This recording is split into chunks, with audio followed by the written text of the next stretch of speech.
Deep down inside, most of us have a dark side. The lazy, selfish, angry part of ourselves that we probably wish didn't exist. Think about what would happen if you let that side of yourself run free, completely unhindered by anything. If I did, I think my life would spiral out of control pretty quickly. I'd end up wasting countless hours consuming media on my couch, eating junk food, and basically ruining my physical and mental health for short-term satisfaction. Of course, for that reason, most of us know better than to let our bad sides take over. After all, a big part of being an adult is self-control. That is, pushing down that lazy, selfish, and angry part of yourself and doing things that you'd otherwise not want to do. That said, a lot of us secretly would love the opportunity to take a break from adulthood. It'd be nice to be able to eat whatever we wanted, waste time however we wanted, and to be basically as selfish as we wanted to be, even if for a short period of time. There's one example of someone who has, for better or worse, ruined their own life by basically speedrunning every potential personal vice and failure known to mankind, and we love to hate them for it. That person is Chris Chan. And now for something completely different. Electric hedgehog power! Pew! Pew! Chris Chan arguably requires no introduction.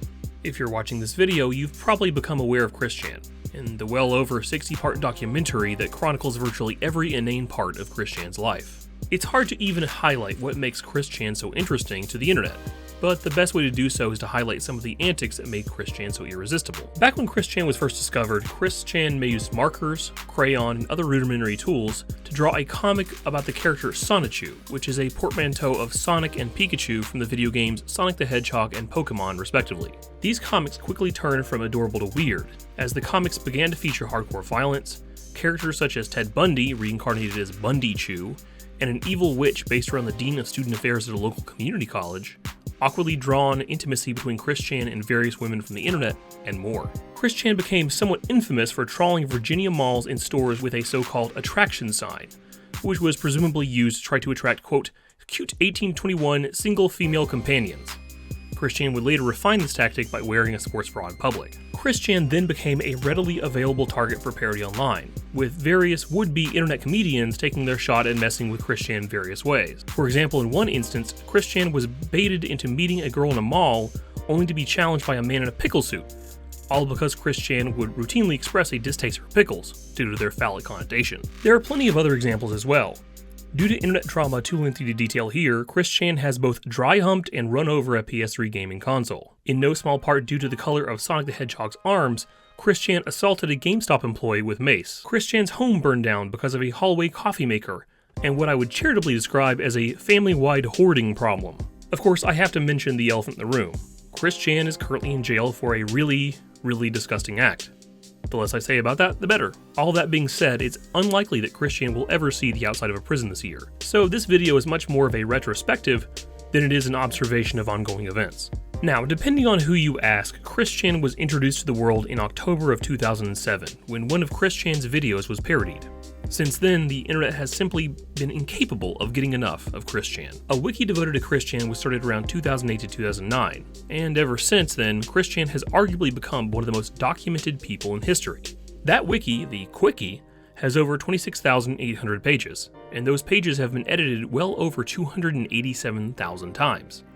Now, assuming that each page has only 100 words, many pages have significantly more, that's over 2.6 million words devoted to a single person. That's over twice the length of the longest book ever written, and over 3 times the length of the Bible. Even conservatively estimating that each 1,000 words on the Quickie took about an hour to write, this means that at least 2.6 thousand hours have been spent writing about Chris Chan's life. But there's another way to guesstimate the amount of time spent working on the Quickie. Many pages have been edited and re-edited numerous times. Assuming each edit on the Quickie took an average of 10 minutes or so, people have probably spent approximately 48,000 hours working on the Quickie. I should also mention that the Quickie also has over 12,000 files, many being videos and or images of Chris Chan. So why is it that the internet as a whole is so fixated on Chris Chan? What makes Chris Chan so irresistible to dedicated teams of so-called Christorians, to the point where Chris Chan is now potentially the most documented person in history, with potentially tens of thousands of hours spent documenting every nuance of Chris Chan's life? In my view, Chris Chan in many ways represents the absolute worst in all of us, and we like to hate Chris Chan for it.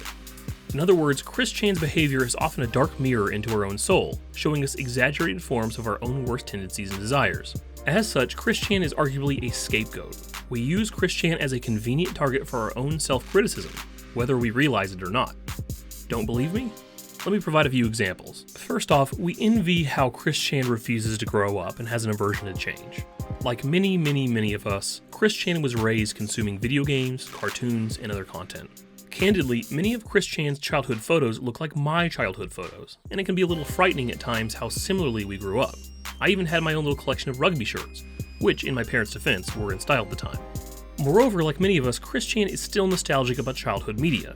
In fact, Christian can hit particularly close to home, as many of the things Christian likes now are things that many of us liked as children. But zooming out a bit, Christian has an aversion to change. Christian essentially refuses to grow out of collecting toys, making drawings with crayon and markers, and spending countless hours playing video games. It's hard not to be slightly jealous of Christian in this way. After all, I think most of us genuinely miss the days when we didn't have a job or other life obligations, and when we could spend tens of hours worrying about media that we were passionate about, like TV shows and video games. In other words, I think Christian is living a life that, deep down inside, many of us secretly want. Many of us would, if given the opportunity, flip a switch and go back to playing old school video games on CRTs in our parents' basement. As such, it's easy to hate Christian because, deep down inside, Christian reminds us that our desires for going back to the good old days are ridiculous, childish, and largely impossible. We can't go back to being 10-year-olds playing video games in our parents' basement. Tried, we just end up looking like Christian. Second, in my opinion, we envy Christian's egotism. Christian is unquestionably egotistical. To that end, Christian's world, at least the one portrayed in the Sonichu comic series, is one where Christian is a veritable god king. Christian is impossibly rich, powerful, attractive, and essentially guaranteed to recover from any setback. Some view these power fantasies as a way to cope with external stress, which probably isn't wrong. One common theme in the Sonichu series is that Christian fixes real-world problems in these comics, often using unrealistic and often fantastical solutions. As just one example, the villain Count Graduan in the comics is almost certainly a manifestation of the fact that Christian misses high school. As silly as it is, these obvious power fantasies are not too dissimilar from how many of us might daydream. I suspect many of us have fantasized about being fantastically rich, a superhero, or something like that. In other words, the ridiculousness of Christian's comic in some ways sheds light on the childishness of our own daydreaming. We like to hate it because it's so uncomfortably close to how we might daydream ourselves. Third, in my opinion, we're jealous of Christian's externalization of responsibility. Christian openly blames all personal failings on external sources, seemingly unaware of the ability to self-critique. For example, Christian blames academic failures on educators, blames relationship failures on imaginary enemies, and blames even minuscule personal difficulties on so-called internet trolls. This is a tempting crutch for many of us. It's much easier to blame external sources for your problems than it is to admit that you may be deficient in some way. As such, Christian reflects what would happen to us if we listen to the little voice in the back of our heads that tells us that nothing's our fault, that everyone's making our life harder, and that we're only temporarily embarrassed genius millionaire celebrities. In other words, we like to hate Christian because deep down inside, we too wish we could blame all of our problems in the world, even though we know better. Fourth, in my view, we secretly empathize with how Christian obsesses over romantic relationships. To this day, even in jail, Christian hyperfixates on the idea that at some point, a romantic partner will become available, wholly accepting of the many flaws Christian brings to the table. In fact, Christian openly plans to stay at home, even once married, effectively forcing any future partner to be the sole breadwinner. Of course, this has never happened, and likely won't happen, especially given Christian's recent other romantic interests. Strong relationships are generally a two-way street, and few would enter into a relationship with an overgrown child that wants little more than intercourse. All the same, Christian is a dark mirror into our own desire for a partner, albeit the most selfish parts of our personality. That is, the part of us that wants a perfect partner without having to lift a finger. Fifth, in my opinion, we secretly hate how Christian reminds us of our own past incompetence. Christian is not particularly talented at anything except self-ruination. Chris's art, music, writing, and even speech patterns are, at best, at the level of a middle school student. The thing is, you probably had a time in your own life where your own artistic output was like that of Christian. Chances are you and I, at some point in our lives, we have made horrible pen and marker drawings that our parents nonetheless praise us for. Of course, assuming it's something you cared about in the first place, you've hopefully improved beyond your childhood years. Christian hasn't. In other words, Christian reminds us of our own past incompetence, and the awkward stumbling blocks in our own life towards talent and success. By hating Christian's work product, we proxy hate our own awkward phases in the development of our own skills. Now, with all that being said, I'm merely scratching the surface of the ways in which, in my view, Christian reflects our worst selves. Some additional quick points off the top of my head. The fact that Chris Chan's father paid girls to pretend to be friends with Chris Chan reminds us of our own fears regarding friendship, and can in some ways remind us of times in our life when making friends was hard. Chris Chan's failures with money and materialism remind us of our own money limitations, and it's hard not to be jealous of someone who can live reasonably comfortably without ever meaningfully contributing to society. Chris Chan's ability to continually lie and be hypocritical makes us jealous, if only because Chris Chan has, for the most part, escaped any sort of real consequences for literal decades of lying.